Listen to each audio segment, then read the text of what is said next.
This is the ribbon box die set from Spellbinders. There's one die in this set. You cut it out twice to create a treat box. The size of the box part of this, when it's completely finished, is about 2 by 2 by 2, not including the top or the hanging part.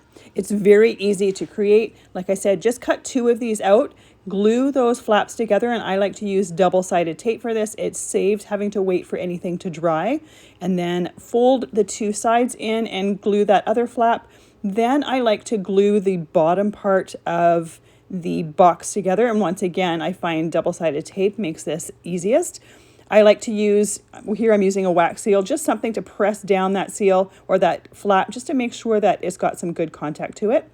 I like to use that double-sided tape to hold that top flap as well, and then you can slide some ribbon through and then decorate the box how you like. You could also use a die to create a peekaboo window in the front of this box if you wanted to be able to see the treats that are inside. Fantastic die set, very easy to use.